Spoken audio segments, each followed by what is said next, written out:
দেখে বলল, মিস্টার বালরাজ, আপনি এখানে? আপনাকে তো আমাকে ডাকতে হতো। বসুন প্লিজ। বলুন আমাকে কি করতে হবে? এখানে অন্য কাজে এসেছিলাম, কিন্তু বাইরে যা দেখলাম মনে করলাম আগে এটা নিয়ে কথা বলা উচিত। বলুন, আপনি জানেন এই লোকটা কে? তার চোখ ধীরে ধীরে অভিনবের মুখ থেকে আঙুলের আংটির দিকে থামল। আংটির চিহ্ন দেখতেই ম্যানেজারের মুখ হা হয়ে গেল। ও মাই গড, এটা কি টাইগার?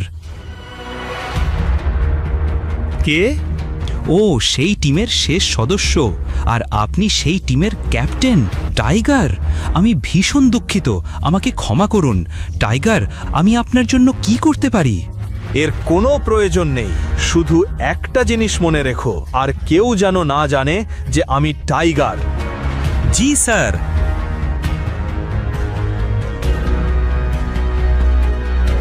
টাইগার, আপনাকে দেখে খুব ভালো লাগলো।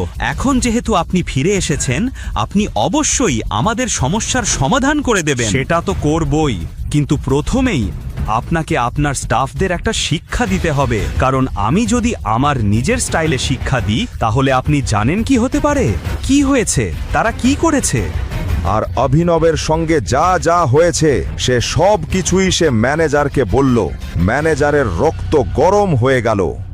এক কালো চশমা পরা মানুষ দাঁড়িয়েছিল। তার চোখে সানগ্লাস এবং গলায় সোনার চেন ছিল।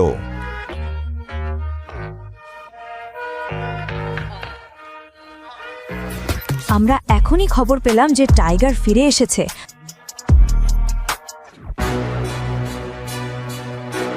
আপনি যদি বলেন। এখন না, সে তো মাত্র এসেছে, তাকে একটু লাফাতে দাও। আর হ্যাঁ, এবার ভুলেও তাকে খাঁচায় ভরার ভুল করো না।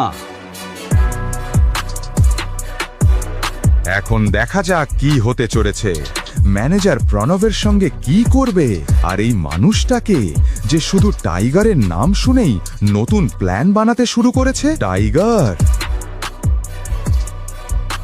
যখন ম্যানেজার জানতে পারল প্রণব অভিনবের সঙ্গে কি করেছে, তার রক্ত ফুটতে লাগলো।